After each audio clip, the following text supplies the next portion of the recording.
की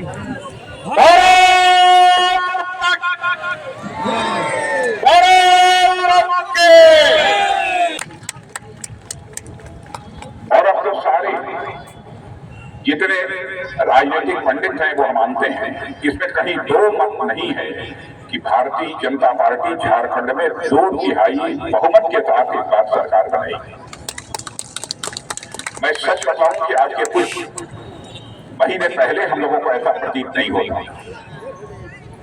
लेकिन अभी आवाज पक्की हो गई। लेकिन मैं झारखंड के सभी बहनों भाइयों से मैं कहना चाहता हूं, झारखंड का नेतृत्व करने वाला व्यक्ति ऐसा होना चाहिए जिसके दामन के ऊपर कोई दाग न लगी हुई। यह कैसी विडंबना है कि अटल जी ने जीता हसरत के साथ और जिस भाव के साथ झारखंड में नए राज्य का सृजन किया उस झारखंड के 13 मुख्यमंत्रियों में से 3 मुख्यमंत्रियों को जेल की हवा खानी। लेकिन मैं गौरव के साथ कह सकता हूं मेरे बहनों भाइयों कि हमारे 3 मुख्यमंत्री, चाहे श्री बाबूलाल मरांडी रहे हों, चाहे श्री रघुवर दास रहे हों, चाहे श्री अर्जुन मुंडा रहे हों, कोई माँ का लाल उंगली उठाकर नहीं कह सकता कि उनके दामन के ऊपर कोई भ्रष्टाचार की रात।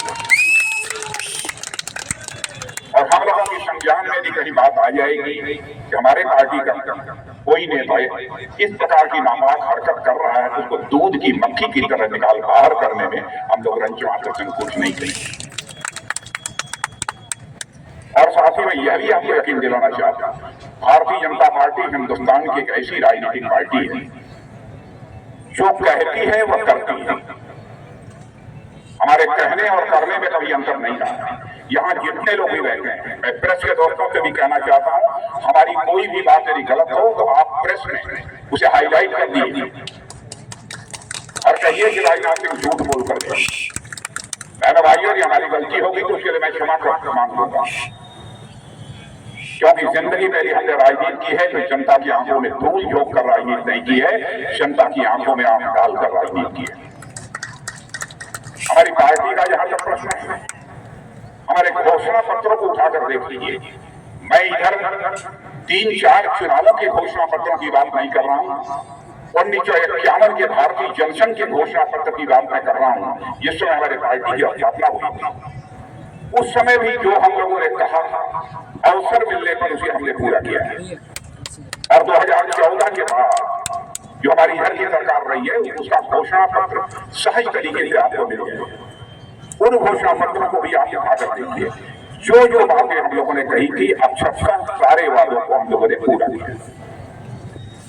मैं समझता हूं चाहे कोई इंसान हो, चाहे कोई संस्था हो अथवा कोई राजनीतिक दल हो, विश्वसनीयता, क्रेडिबिलिटी उसकी सबसे बड़ी पूंजी होती है। और मैं आपको यकीन दिलाना चाहता हूं, भारतीय जनता पार्टी का जहां तक प्रश्न है, वह अपनी विश्वसनीयता पर किसी भी सूरत में संकट नहीं पैदा होने देगी। मैं अब दावे के साथ यह बात मैं कह सकता हूं, जो भी हमने कहा सब कुछ हम लोगों ने पूरा किया। इस सच्चाई को भी नकारा नहीं जा सकता। धन दौलत के मामले में, अर्थव्यवस्था के आधार के मामले में यह भारत 2.5 साल के बाद, यानी जब 2027 आएगा, हमारा यह भारत धन दौलत के मामले में, अर्थव्यवस्था के आधार के मामले में दुनिया के देशों में तीसरे स्थान पर आकर खड़ा हो जाएगा। यह दावा बड़े बड़े अर्थशास्त्रियों के द्वारा किया जाएगा। भारतीय जनता पार्टी के नेतृत्व में ही यह हो रहा है और सारी दुनिया में भारत का सम्मान बढ़ा है। मैं मानता हूं कि झारखंड पिछले कुछ दिनों में बड़ी तेजी से पीछे गया है। मैं छत्तीसगढ़ का उदाहरण आपको देना चाहता हूं। 3 बार लगातार एक अस्थायी सरकार बनी। उस अस्थायी सरकार बनने का परिणाम यह हुआ है कि छत्तीसगढ़ हिंदुस्तान के विकसित राज्यों की कतार में आकर खड़ा हो गया। लेकिन झारखंड में यह भारतीय जनता पार्टी को अवसर नहीं मिल पाया।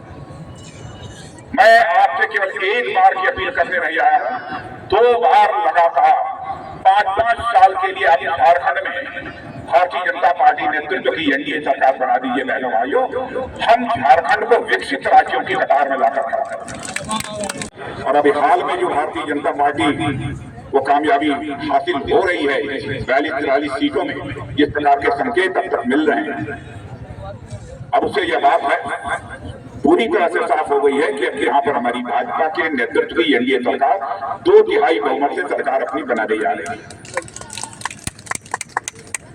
जहां तक घोटालों का प्रश्न है, घोटालों के बारे में कोई बहुत ज्यादा मुझे चर्चा करने की जरूरत नहीं, लेकिन भ्रष्टाचार के मामले में यहाँ के मुख्यमंत्री जेल जाने के बाद सरकार बनाने का जब प्रश्न हुआ तो चंपई सोरेन को उन्होंने मुख्यमंत्री बना दिया। वहां से जमानत मिली, जमानत से छूट कर आप आए। अरे 3 महीना 2 महीना और चंपई सोरेन रह जाते तो कहां का आसमान टूट पड़ता। चंपई सोरेन को हटा दिया और फिर अपने आप ही मुख्यमंत्री बन गए। मुझे लगता था कि 2-3 महीने में कुछ और करना चाहते रहे होंगे जो इसके पहले करते रहे। और इनके सरकार की हालत ऐसी हो गई है कि मुझे जानकारी मिली कि हर घर में नल और नल से जल की जो हमारी योजना है, उस योजना के अंतर्गत भी जल जीवन मिशन जिसे कहते हैं, टोटियों का भी पैसा लिया गया। टोटियां जो लगाई जाती है उनका भी पैसा लिया गया। यहाँ पर जो धनराशि मुहैया कराई जाती है उसके भी कमीशन लिया जाता है। भ्रष्टाचार को समाप्त यदि करना है तो हमको व्यवस्था में परिवर्तन लाना पड़ेगा, सिस्टम में चेंज लाना पड़ेगा, तभी जाकर यह भ्रष्टाचार समाप्त हो सकता है। भारतीय जनता पार्टी को समर्थन प्राप्त होना चाहिए और हमारे ये प्रत्याशी रामकुमार जी ये भाषण दे रहे थे, मैं इनके भाषण को सुन रहा था गंभीरतापूर्वक। मैं कह सकता हूँ भले ही ये गरीब परिवार के हो सकते हैं, लेकिन हमारे रामकुमार एक अच्छे वक्ता होंगे और जब ये झारखंड विधानसभा में चुनकर जाएंगे तो आपकी समस्याओं को वहां प्रभावी तरीके से रखने में पूरी तरह से कामयाब होंगे, ऐसा मेरा पक्का विश्वास है।